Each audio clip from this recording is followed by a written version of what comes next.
तुम्ही सध्या रिकामी बसला असाल तर तुमचा मोकळा वेळ तुमच्यासाठी कोणत्याही वरदानापेक्षा कमी नाही. कारण हाच वेळ तुम्हाला दोन मार्ग दाखवतो. एक तर हळूहळू आयुष्य वाया घालवण्याचा किंवा स्वतःला बदलून आयुष्याला नवी दिशा देण्याचा. आता हे पूर्णपणे तुमच्यावर अवलंबून आहे की तुम्ही तुमच्या मोकळ्या वेळेचा कसा उपयोग करता. मला माहीत आहे तुम्ही सध्या हाच विचार करत असाल की रिकाम्या वेळेत आता नक्की काय करू. म्हणून मी आज तुमच्यासोबत अशा काही सवयी शेअर करणार आहेत ज्यांना तुम्ही तुमच्या आयुष्यात समाविष्ट केले तर काही महिन्यातच तुम्हाला तुमच्या हात एक नवीन व्यक्ती दिसेल. चला तर मग सुरू करूया. 1. नवीन कौशल्य शिका. Learn new skills. आजच्या काळात तुमच्या मोकळ्या वेळेचा उपयोग करण्याचा हा सर्वोत्तम मार्ग आहे. जेव्हा तुमच्याकडे मोकळा वेळ असतो तेव्हा तुम्ही तो वाया घालवू शकता किंवा त्याच वेळेचा वापर तुमच्या आयुष्यात पुढे जाण्यासाठी करू शकता आणि नवीन कौशल्य शिकण्याची हीच योग्य वेळ आहे. नवीन कौशल्य म्हणजे तुम्हाला खूप मोठे कोर्सेस करायचे आहेत किंवा खूप पैसे खर्च करायचे आहेत असं काही नाही. तुम्हाला हवे असल्यास तुम्ही यूट्यूबवरून बऱ्याच गोष्टी शिकू शकता. जर तुम्हाला कम्प्युटरमध्ये रस असेल तर तुम्ही वेब डिझायनिंग, कोडिंग किंवा सोशल मीडिया मॅनेजमेंट शिकू शकता. आणि जर तुम्ही थोडे क्रिएटिव्ह असाल तर सिंगिंग, डान्सिंग, पेंटिंग या गोष्टीसुद्धा शिकू शकता.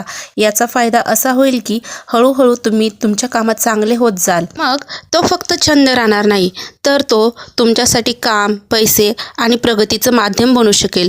आजच छोट्या गोष्टींपासून सुरुवात करा. रोज 10 ते 15 मिनिटे ते शिकण्यासाठी लावा. हाच तुमच्यासाठी एक मोठा बदल घेऊन येईल. 2. संवाद कौशल्य. Communication skill. तुम्ही कितीही हुशार असाल पण जर तुम्ही तुमचे मत स्पष्टपणे, कॉन्फिडन्सने समोरच्या व्यक्तीपर्यंत पोहोचवू शकत नसाल तर तुमची स्किल्स अपूर्ण राहतात. म्हणूनच कम्युनिकेशन स्किल आजच्या काळातील सर्व स्किल्सपैकी एक आहे. कम्युनिकेशन स्किलचा अर्थ फक्त बोलणे नाही तर कसे बोलायचे, कोणत्या टोनमध्ये बोलायचे आणि आपल्या एक्सप्रेशनने ते मत कसे मांडायचे हे आहे. यासाठी तुम्ही रोज या गोष्टी करू शकता. आरशासमोर उभे राहून बोलण्याचा सराव करणे, आपला आवाज रेकॉर्ड करून ऐकणे किंवा कुठे सुधारणा करण्याची गरज आहे हे पाहणे. 3. नवीन पुस्तके वाचणे. महिलांनी सर्वात आधी प्रेरणादायी पुस्तके वाचावी. या पुस्तकांमुळे आत्मविश्वास वाढतो. मी काहीतरी करू शकते हा विश्वास येतो. प्रेरणादायी पुस्तकांमुळे तुम्ही मानसिकदृष्ट्या खूप स्ट्रॉंग बनता. मन शांत ठेवण्यासाठी व सकारात्मक विचारांसाठी धार्मिक व आध्यात्मिक पुस्तके खूप उपयोगी ठरतात. ही पुस्तके वाचल्याने मनात शांती येते आणि जीवनाकडे पाहण्याचा दृष्टिकोन बदलतो. स्वतःला सुधारण्यासाठी, हॅबिट बदलण्यासाठी सेल्फ हेल्प बुक खूप मदत करतात. यामुळे वेळेचे व्यवस्थापन, सकारात्मक विचार व जीवनात डिसिप्लिन शिकायला मिळतं. आणि सर्वात महत्त्वाचे म्हणजे बोलताना समोरच्या व्यक्तीला लक्षपूर्वक ऐकणे. हळूहळू तुमच्या लक्षात येईल की तुमच्या बोलण्याच्या पद्धतीत पॉझिटिव्ह चेंजेस येत आहेत. लोक तुमच्या बोलण्याकडे अधिक लक्ष देतील आणि तुम्हाला गांभीर्याने घेतील. लक्षात ठेवा, चांगले संवाद कौशल्य फक्त करिअरमध्येच नाही तर नात्यांमध्येही खूप उपयुक्त ठरते. 4. तुमचे ध्येय निश्चित करा व त्यांचा आढावा घ्या. Set and review goals. जर तुम्ही कोणत्याही नियोजनाशिवाय आपले आयुष्य चालवत राहिला तर वेळ वाया जाईल आणि आपण योग्य दिशेने पुढे जाऊ शकणार नाही. म्हणूनच ध्येय निश्चित करणे व त्यांचा आढावा घेणे खूप महत्त्वाचे आहे. तुम्ही रिकामे बसले असाल त्यावेळी या गोष्टी स्वतःला विचारा की मला या पुढील 1 महिन्यात काय साध्य करायचे आहे. पुढील 6 महिन्यात माझे आयुष्य कसे असेल. मग त्यासाठी 2-3 छोटे गोल्स बनवा. पण फक्त गोल्स सेट केल्याने काम होणार नाही तर तुम्हाला रोज त्या गोल्सवर थोडी थोडी मेहनत करावी लागेल. जर तुमचे ध्येय अभ्यासात चांगले गुण मिळवण्याचे असेल तर रोज 30 मिनिटे किंवा 1 तास लक्ष केंद्रित करून अभ्यास करा. जर ध्येय फिट राहण्याचे असेल तर रोज थोडा व्यायाम करा. त्याचबरोबर प्रत्येक आठवड्यात किंवा महिन्यात आपल्या ध्येयांचा आढावा घ्या की तुम्ही किती जवळ पोहोचलात, कोणत्या गोष्टी बरोबर झाल्यात आणि कोणत्या गोष्टींमध्ये सुधारणा करायची आहे ते पहा. अशा प्रकारे तुम्ही तुमच्या प्रगतीचा मागोवा घेऊ शकता, दिशेवर टिकून राहू शकता आणि तुमच्या आयुष्यात प्रगती अनुभवू शकता. 5. जर्नल लिहिणे. दिवसभर आपण कितीतरी गोष्टींचा विचार करतो, कितीतरी कामे करतो, कितीतरी अडचणी अनुभवतो, पण अनेकदा हे सर्व मनात विखुरलेले राहते. याच कारणांमुळे रात्री नीट झोपही लागत नाही, कारण मन सतत धावत असते. अशा वेळी जर्नल लिहिणे खूप मदत करते. याचा अर्थ असा आहे की तुम्ही झोपण्यापूर्वी फक्त 5 ते 10 मिनिटे काढा आणि एक वही व पेन घेऊन बसा. त्या दिवशी तुमच्या मनात ज्या काही गोष्टी आहेत त्या कागदावर लिहून काढा. मग ते तुमचे आनंद असोत, तुमची अचिव्हमेंट असोत किंवा दिवसभरातील चुका असोत, सगळं काही जेव्हा तुम्ही लिहिता तेव्हा तुमच्या मनावरील भार हलका होतो. तुमचे मन शांत होते आणि झोपही चांगली लागते. काही आठवड्यानंतर किंवा महिन्यानंतर जेव्हा तुम्ही तुमची डायरी पाहाल तेव्हा तुम्हाला कळते की तुम्ही किती प्रगती केली आहे. त्यामुळे आजपासूनच ही सवय सुरू करा की झोपण्यापूर्वी 5 ते 10 मिनिटे फक्त स्वतःसाठी. हळूहळू तुम्हाला जाणवेल की तुम्ही कॉन्फिडंट, पॉझिटिव्ह आणि ऑर्गनाइज व्यक्ती बनत आहात. 6. पॉडकास्ट किंवा एज्युकेशनल व्हिडिओ ऐका. आपले मन तेच बनते जे आपण त्याला रोज खाऊ घालतो. जर आपण दिवसभर नकारात्मक गोष्टी पाहिल्या किंवा नकारात्मक कंटेंट पाहिले तर हळूहळू आपली विचारसरणीही तशीच बनेल. पण जर आपण सकारात्मक आणि इन्स्पायरिंग गोष्टी ऐकल्या तर आपले मन त्याच दिशेने विचार करेल. म्हणून रोज थोडा वेळ पॉडकास्ट आणि एज्युकेशनल व्हिडिओ ऐकण्याची सवय लावा. यात तुम्ही तुमच्या आवडीनुसार motivational video, life lessons, success stories किंवा कोणत्याही कौशल्याची निगडीत व्हिडिओ ऐकू शकता. याची खास गोष्ट ही आहे की तुम्ही कोणत्याही वेळी हे ऐकू शकता. सकाळी वॉक करताना, स्वयंपाक करताना, झोपण्यापूर्वी. यामुळे तुमचा वेळही प्रोडक्टिव्ह होईल आणि मनही रोज काहीतरी नवीन शिकेल. 7. वर्कआउट करा. आपणा सर्वांना वाटते की आपले शरीर निरोगी, हेल्दी आणि मन सकारात्मक असावे. पण खरे सांगा, आपण किती वेळा आपल्या शरीरासाठी वेळ काढतो? अनेकदा आपण घर, कुटुंब आणि इतर कामामध्ये इतके व्यस्त असतो की स्वतःच्या फिटनेसकडे दुर्लक्ष करतो. पण लक्षात ठेवा, fit body is equal to positive mind. जेव्हा तुमचे शरीर ॲक्टिव्ह असते तेव्हा तुमच्यामध्ये एनर्जी टिकून राहते आणि मनही स्पष्ट विचार करू शकते. म्हणूनच रोज 10 ते 15 मिनिटांचा वर्कआउट तुमच्या आयुष्यात खूप मोठा बदल आणू शकतो. वर्कआउट म्हणजे फक्त जिममध्ये जाणे नाही. तुम्ही घरी योगा करू शकता, हलके व्यायाम करू शकता किंवा वॉकला जाऊ शकता. म्युझिक लावून थोडा वेळ डान्स देखील करू शकता.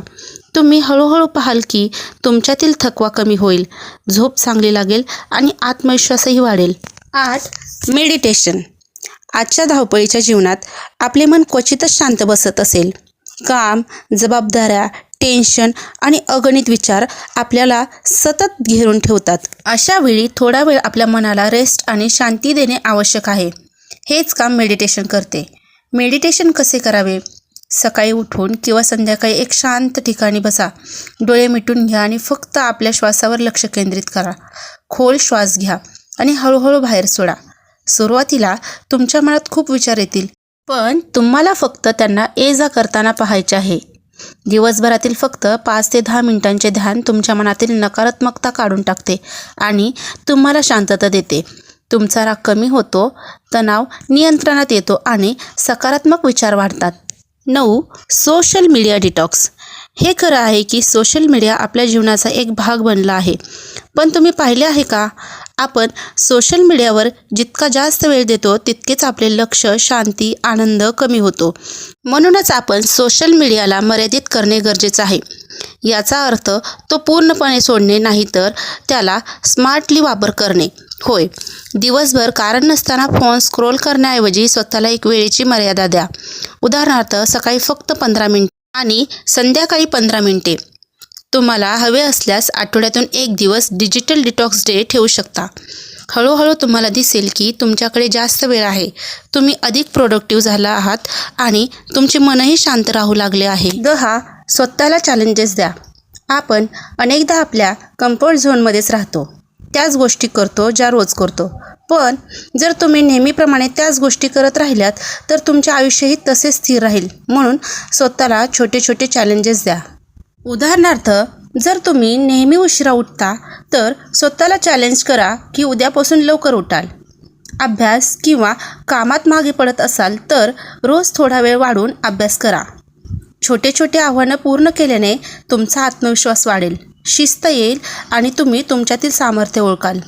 लक्षात ठेवा, जेव्हा तुम्ही कम्फर्ट झोनमधून बाहेर पडता तेव्हाच तुमच्या आयुष्यात खरी प्रगती आणि यश येऊ शकते. 11. छंद जोपासा. आयुष्य म्हणजे फक्त काम आणि जबाबदाऱ्या नाहीत. आपण जर फक्त घर आणि नोकरी आणि इतरांच्या अपेक्षांमध्ये अडकून राहिलो तर हळूहळू आपला आनंद कुठेतरी हरवून जाईल. अशा वेळी आपल्याला आपल्या छंदांची गरज असते. छंद म्हणजे ते काम जे तुम्ही स्वतःच्या आनंदासाठी करता, जसे गायन, नृत्य, पेंटिंग, स्वयंपाक, बागकाम किंवा लिहिणे. ही छोटी छोटी कामे तुम्हाला रिलॅक्स करतात आणि तुमचे मन हलके करतात. जेव्हा तुम्ही तुमच्या आवडीचे काम करता तेव्हा पॉझिटिव्ह हार्मोन्स रिलीज होतात. म्हणूनच तुम्ही दिवसभर कितीही व्यस्त असाल तरी किमान आठवड्यातून एकदा तरी तुमच्या छंदासाठी थोडा वेळ तरी नक्की काढा. लक्षात ठेवा, हा वेळ फक्त तुमचाच आहे आणि तुमच्या आनंदाचा. ही सवय खूप छोटी वाटू शकते पण तिचा परिणाम खूप खोलवर होऊ शकतो.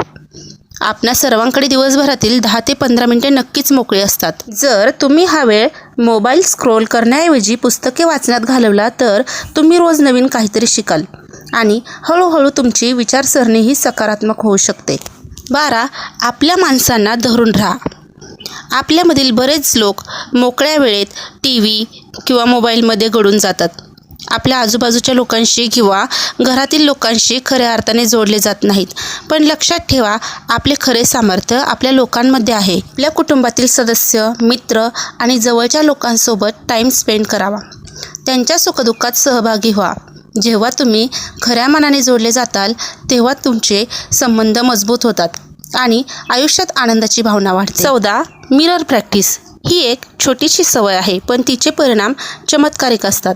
रोज 10 ते 15 मिनिटे काढा आणि आरशासमोर जा. स्वतःची प्रशंसा करा. म्हणा, मी आनंदी आहे, मी आत्मविश्वासी आहे, मी निरोगी आहे. या गोष्टींना पॉझिटिव्ह अफर्मेशन म्हणतात. जेव्हा तुम्ही स्वतःला हे सतत सांगाल तेव्हा हळूहळू तुमचे मन या सकारात्मक गोष्टींना मानू लागते. हे तुमचा आत्मविश्वास, प्रेरणा वाढवण्यास मदत करते. 14. जर तुम्ही संधी शोधत असाल किंवा तुमच्या करिअरमध्ये पुढे जाऊ इच्छिता तर चांगली आणि अपडेट प्रोफाईल खूप मदत करते. तर या होत्या तुमच्यासाठी 14 अशा छान सवयी. मला आशा आहे की तुम्ही जेव्हा तुमच्या मोकळ्या वेळेचा योग्य वापर कराल तेव्हा हळूहळू तुमच्या आयुष्यात बदल नक्की दिसू लागतील. लक्षात ठेवा, यश आणि आनंद रोजच्या छोट्या छोट्या सातत्यपूर्ण पावलांमुळेच मिळते. तर मग सुरुवात करूया. छोटी पावलं उचला, सातत्य ठेवा आणि तुमच्या प्रगतीचा मागोवा घ्या. जर तुम्हाला हा व्हिडिओ आवडला असेल तर लाईक करा, शेअर करा व सबस्क्राईब करा. श्री स्वामी समर्थ.